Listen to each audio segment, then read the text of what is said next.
तो वृत्त पे आगे देखें, वृत्त पे और देखो तो वृत्त का क्वेश्चन देखो, एक और देख लेते हैं पर कि वृत्त की त्रिज्या आपसे कह दिया, वृत्त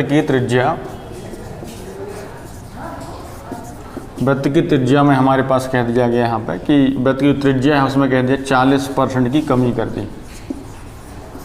कर दी जाए।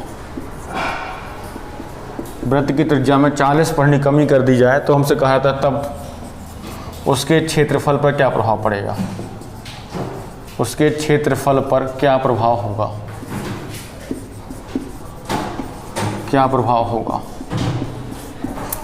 अब 40 की वृद्धि कर दी तो पाई आर स्क्वायर होता है यानी आर स्क्वायर, तो आर स्क्वायर मतलब 40 की वृद्धि यानी 140 और 40 की वृद्धि 140 बटे कितना हो गया 100, सॉरी 40 की कमी कर दी है, हमें क्या कहते 40 की कमी कर दी, कमी कही तो 140 नहीं हुआ, 40 की कमी कर दी तो कितना हो गया 60, 100 में 40 का मतलब 60 और कमी मतलब फिर 60 बटे कितना हो गया 100, कैंसिल आउट कर लेते हैं, कितना हो गया 36। तो आंसर ये नहीं है, आंसर कब बनेगा, तो मैंने कहा था 100 से ज़्यादा तो वृद्धि, 100 से कम तो कमी, कितना हो गया 36, 100 से कितना कम है हमारे पास 36, माइनस कर लेते कितना है 64%, 64% क्या होगी कमी हो जाएगी आयतनी वृत्त के एरिया में। ठीक है बात यहाँ पे। चलो आगे देखें, इसमें अगला क्वेश्चन देखते हैं अपन। तो अगला क्वेश्चन आता है यहाँ पे त्रिभुज का भी देख लेते हैं। त्रिभुज में क्या दे दिया, ट्रायंगल दे दिया आपको, क्वेश्चन दे दिया हमने कहा त्रिभुज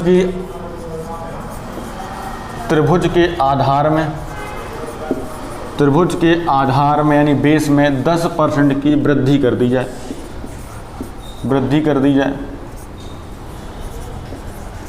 त्रिभुज के आधार में 10% की वृद्धि कर दी जाए तथा उसकी ऊंचाई में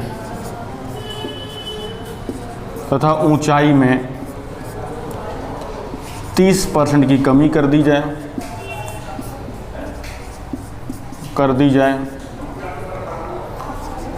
30% की कमी कर दी जाए, तब उसके क्षेत्रफल पर क्या प्रभाव पड़ेगा, तब उसके क्षेत्रफल पर क्या प्रभाव होगा।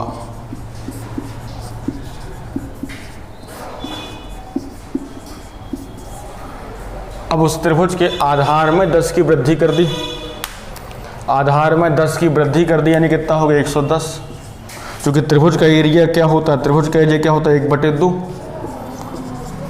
आधार गुणे ऊंचाई, तो 1/2 से तो मतलब है नहीं, जो कांस्टेंट वैल्यू बढ़ेंगे घटेंगे ये आधार गुणा ऊंचाई। तो वृद्धि कितनी कर दी 10 की, नहीं वृद्धि कर दी 10 की तो कितना हो गया 110 हो गया, कमी कितनी कर दी हमारे पास यहाँ पर 30 की कमी कर दी, कितना हुआ 70 हो गया बटे कितना हो गया 100 हो गया, ये कैंसिल आउट हो गए। तो 11 × 7 कितना हो गया 77।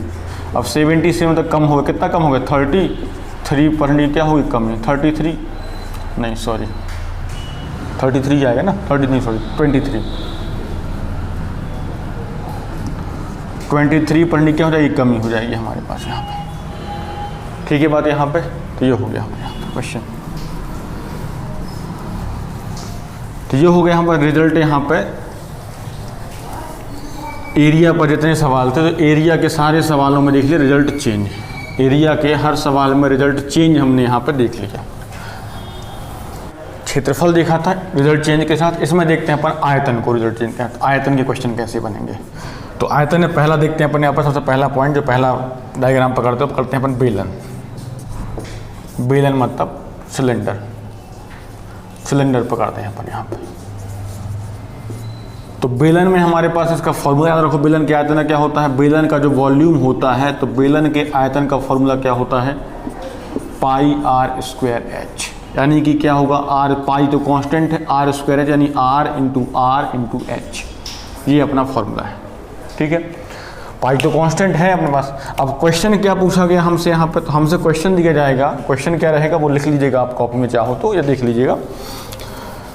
क्वेश्चन हमारे पास क्या दिया गया, तो हमसे कहा गया एक बेलन की त्रिज्या में, हमसे कहा गया बेलन की त्रिज्या में, बेलन जो है बेलन की त्रिज्या में हमसे कह दिया गया 10% की वृद्धि कर दी गई, त्रिज्या में 10% की वृद्धि कर दी गई, और उसकी ऊंचाई में हमसे कह दिया गया 20% की कमी कर दी गई, उसकी ऊंचाई में कितनी कमी कर दी है? 20% की वृद्धि। बेलन की त्रिज्या में 10 की वृद्धि कर दी गई और उसकी ऊंचाई में 20% की कमी कर दी गई, तब आयतन पर क्या प्रभाव पड़ेगा?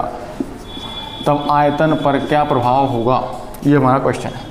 अब आप देखो सॉल्व कैसे करेंगे हम यहाँ पे। तो हमारा तरीका क्या होगा बेटा, यहाँ पे क्या है r इंटू एच। तो r क्या है? त्रिज्या, 10% की वृद्धि यानी 110, r इंटू आर है तो एक बार और 110, h कितना 20 की कमी है यानी 80। अब देखो जब 2 नंबर आते थे तो 100, अब तीसरा है तो उसका भी 100 आएगा, तो इन 2 नंबरों के लिए 100 और इस तीसरे वाले के लिए भी 100 ले लो। क्यों होता? क्योंकि इसका इतना परसेंट और उस पूरे का भी 80%। ठीक है, अब इसे कैलकुलेट कर लेते हैं कितना आ रहा। 1 2 0 काटने का सुख ले लो। अब इसे कैलकुलेट कर लो यहाँ पर। तो 11 इंटू 11 कितना? 121। 121 इंटू 8 बटे कितना हो गया? 10। अब गुणा करना ज़्यादा बेहतर होगा। यहाँ पे 8 एकम 8, 8 दूनी 16, ये 6 कैरी 1, 8 एकम 8 और 1 कितना? 9 बटे कितना दिया है? 10। सॉल्व कर लें तो कितना होगा? 96.8। अब काट मत लेना। अब 100 से क्या है? कम है। 100 से कितना कम है? 100 से कितना कम आ रहा है? 96.8। तो 100 में घटा लो, घटाना है तो 100 माइनस 96.8, तो 96.8 मतलब 100 में चले गए 96, कितना होता है?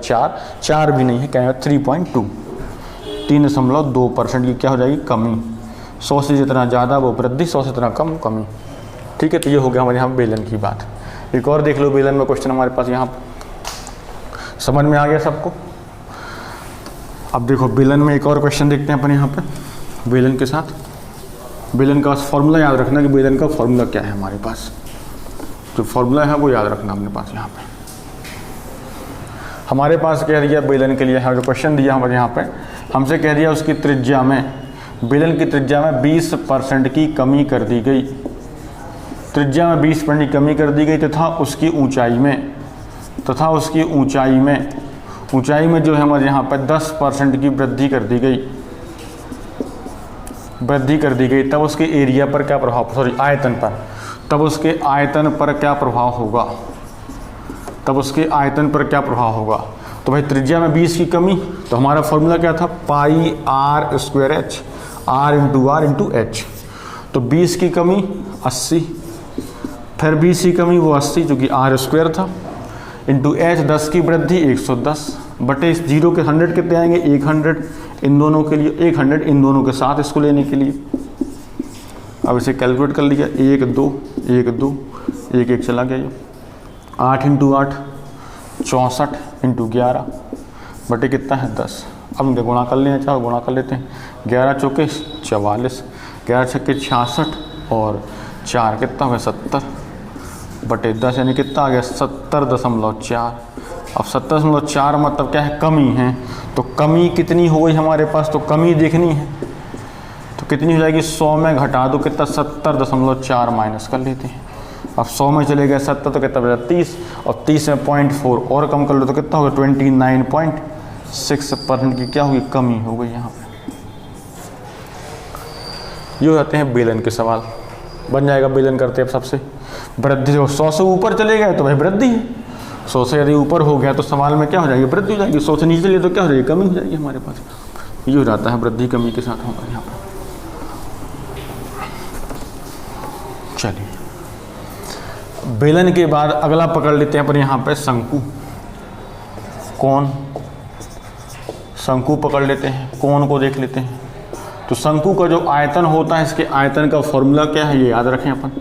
शंकु के आयतन का फॉर्मूला क्या होता है? 1/3 pi r square h, 1/3 pi r square h. तो यानी 1/3 तो हमारा कांस्टेंट है, मतलब वही है आर स्क्वायर एच, यानी बात वही है आर इंटू एच। यानी जैसा आपका बेलन था बिल्कुल ही वैसे ही क्या है आपका शंकु है। तो ज़रूरत है क्या पढ़ने की? तो मैं एक क्वेश्चन आपको यहाँ करवाए दे रहा हूँ कि शंकु का यदि बेलन की क्वेश्चन ले लें हम यहाँ से कि हमसे कह दे कोई शंकु है, कोण है, कोण की त्रिज्या में हमसे कह दिया गया 20% की कमी हो गई और उसकी ऊंचाई में हमसे कह दिया गया यहाँ पे कि जो ऊंचाई दी थी उसमें कह दिया 50% की वृद्धि कर दी गई। आपसे कह दिया उसके आयतन पर क्या प्रभाव पड़ेगा। तो हमारा जो था फॉर्मूला क्या है? Are into H. 20 की कमी कर दी यानी 80 इंटू 80 और इंटू एच, तो 50 की वृद्धि यानी कितना हुआ 150 बटे कितना आ गया 100, इन दोनों के लिए 100 इसके लिए। अब जो कट रहा है वो कैंसिल, 0 0 और 1 0, ये काटना चाहो तो काट लो, और काटना चाहो तो और कैंसिल कर लो, वरना छोड़ लो। तो 15 8 120 कर लो यहाँ पे, तो 15 8 कितना हो गया, 15 8 कितना 120, ये हो गया, तो 0 0 कट गए, 12 8 96, 96 मतलब कितना कमी हो गई। कमी कितने की हो गई बेटा, 4% क्या हो जाएगा, कम हो जाएगा। ठीक है, ये हो जाएगा। शंकु क्लियर, जो बेलन था वही शंकु है बस। अब शंकु के बाद आगे बात करें यहाँ पे, तो शंकु के साथ अगला जो पॉइंट आएगा शंकु पे, सॉरी शंकु के आगे, तो वो क्या होता है घनाभ। घनाभ यानी क्यूबॉइड। तो घनाभ में क्या होगा उसकी बात कर लेते हैं। घनाभ क्या होगा, तो घनाभ की बात कर लेते हैं। अगला जो नंबर है आयतन में वो किसका है, घनाभ का। घनाभ क्यूबॉइड की बात कर लेते हैं, घनाभ की बात कर लेते हैं। अब जब क्यूबॉइड की बात की, घनाभ की बात करनी शुरू कर दी हम यहाँ पे, तो घनाभ में क्या बनेगा, तो घनाभ का जो आयतन होता है, वॉल्यूम होता है, वो क्या होता है A इंटू बी इंटू सी, यानी लंबाई, चौड़ाई और ऊंचाई। ठीक है, अब यहाँ क्वेश्चन दे दिया आपको, घनाभ में कह दिया उन्होंने कि उसकी लंबाई में उन्होंने कह दिया 10% की वृद्धि,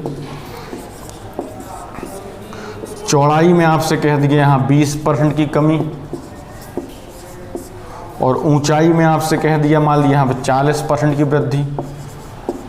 अब आपसे कह दिया उसके आयतन पर क्या प्रभाव पड़ेगा, आयतन पर क्या प्रभाव पड़ेगा। तो भाई जैसा जैसा सवाल में दिया वैसा करते चलो।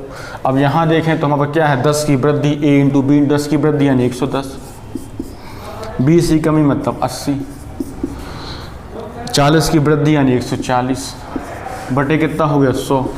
भाई 3 मल्टीपलाई है इनका 100 और 100 इसके लिए हो गया, ये हो गया 100। अब जब ये 100 हो गया तो जो कट रहे हैं वो काट लेते हैं, 0 0 0 0 कट गया, ये 0 और ये 0 कट गया। अब और कुछ वैसे कटने लायक है नहीं, पर काटने का सुख नहीं था तो काट सकता है, कोई फर्क नहीं पड़ता यहाँ पे। 14 8 कितना हो गया अपने 112, तो 14 8 112 इंटू 11 बटे कितना हो गया 10। अब 11 गुणा कर लो तो 11 दूनी 22। तरीका वैसे सिखाया था मैंने कि दो लिख लो, 2 और 1 3, फिर जोड़ते जाओ, ये गुणा कर लो, 11 दूनी 22, 11 एकम 11 और 2 कितने हो गए 13, 11 एकम 11 और 1 कितने हो गए 12 बटे कितना दिया है 10। 10 का लगा लेते भाग 1.123.2%, यानी क्या है वृद्धि, कितने की वृद्धि 23.2% की क्या होगी वृद्धि हो गई हमारे से, 100 से ज़्यादा हो गया। ये है घनाभ का क्वेश्चन। और देख लेते हैं घनाभ पे एक सवाल, एक क्वेश्चन और घनाभ पे अपन देख लेते हैं। घनाभ पे बात करें तो यहाँ पे घनाभ की लंबाई में उन्होंने कह दिया, यहाँ पे सेम सवाल कर ले कुछ। घनाभ की लंबाई में आपसे कह दिया 20 की वृद्धि, चौड़ाई में कह दिया 40 की कमी, ऊंचाई में कह दिया 10 की वृद्धि।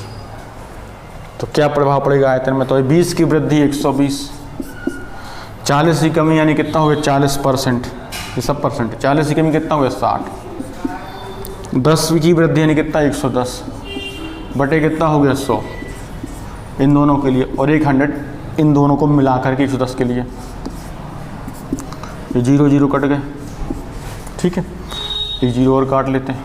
अब यहाँ गुणा कर लेते हैं, तो 12 छंग 72, या 12 इंटू 11 कितना 132 इंटू कितना है 6 बटे कितना है 10, 6 गुणा करते हैं, 6 दूनी 12, 6 त्रिक 18 और 1 19, 6 एकम 6 और 1 7 बटे 10, 79.2% कम हो गया।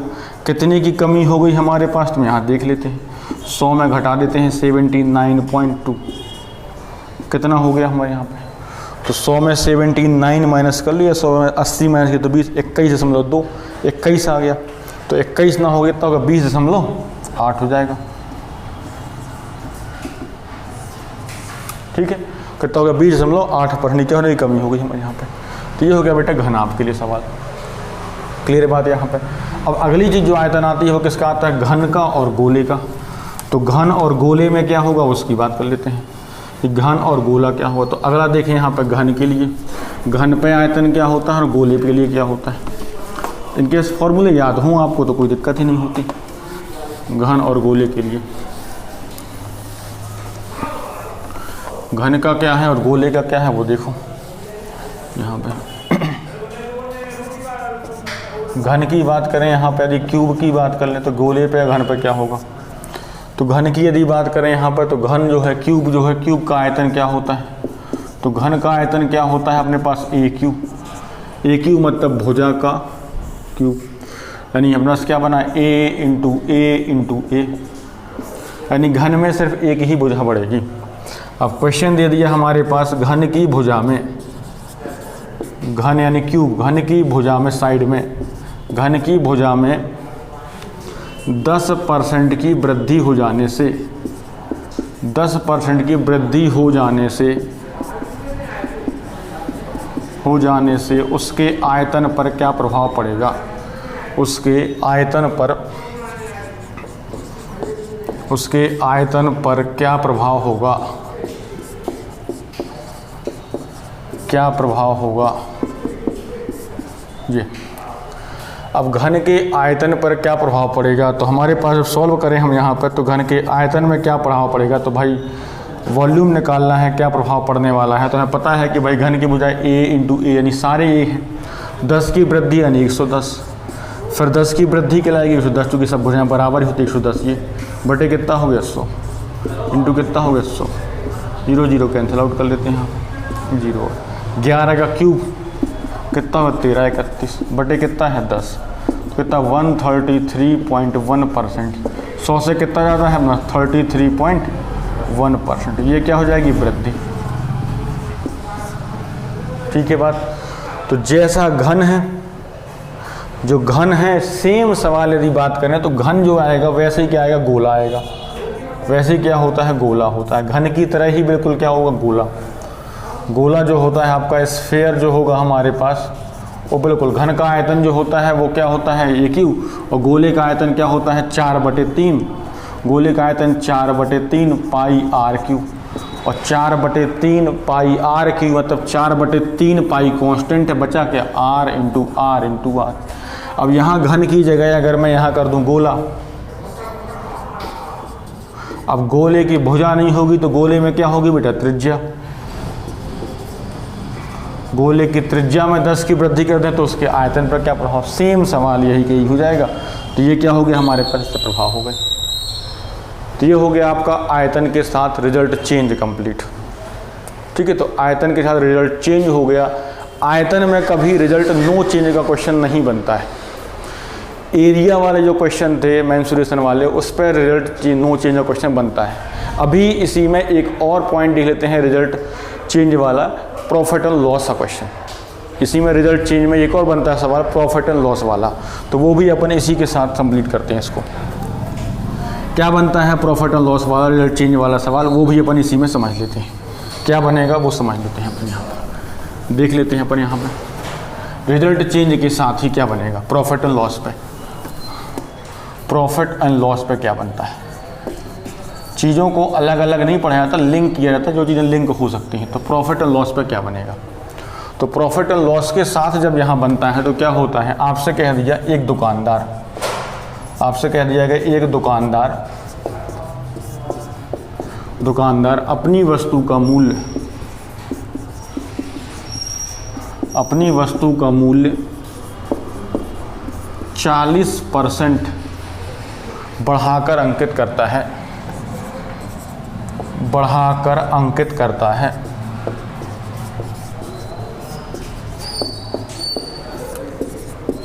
एक दुकानदार जो है अपनी वस्तु का मूल्य 40% बढ़ाकर अंकित करता है तथा वस्तु को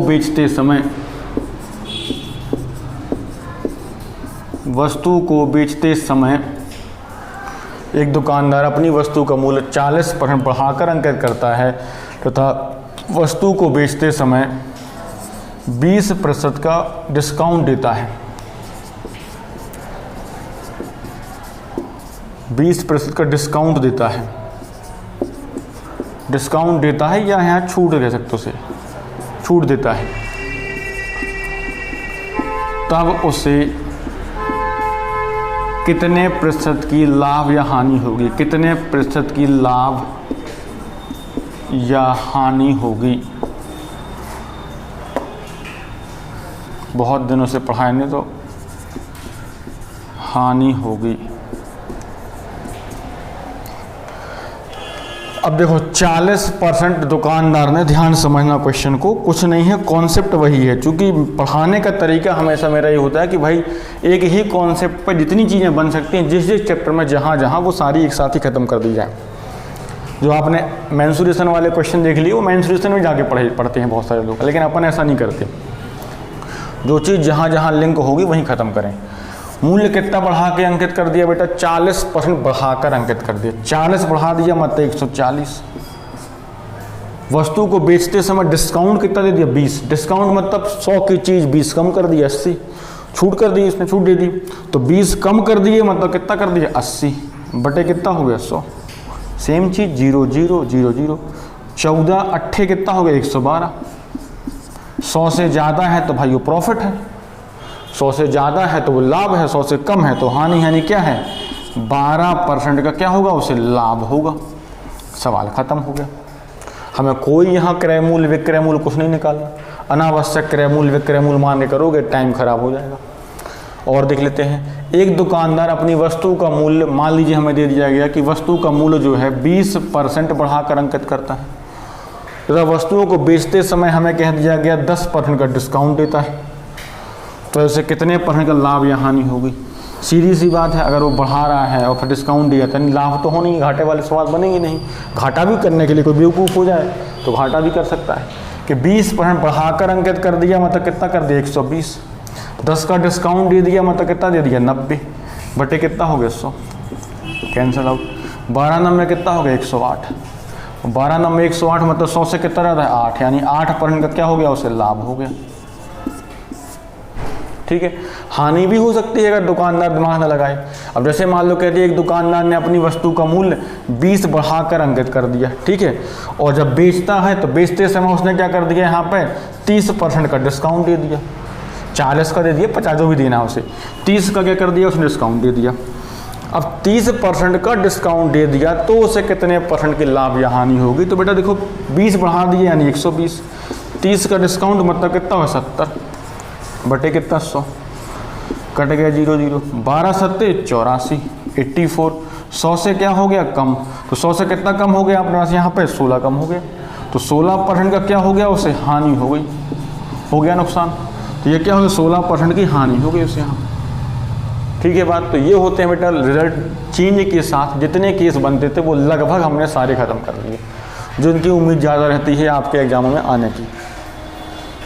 अब अगला जो लेक्चर है उसमें रहेंगे रिजल्ट न्यू चेंज के जो सवाल हैं मेंसुरेशन वाले सवालों पे। उनमें मेंसुरेशन में जो सवाल बनते हैं उससे बनते हैं अपने पास वहाँ पर आयत पर रेक्टेंगल बनते हैं, है ना, और ट्रायंगल बनते हैं, इन दोनों में बनते हैं हमारे पास सवाल। तो वो अपन और अगले लेक्चर में लेके आते हैं, अगला जो वीडियो वो लेक्चर रहेगा।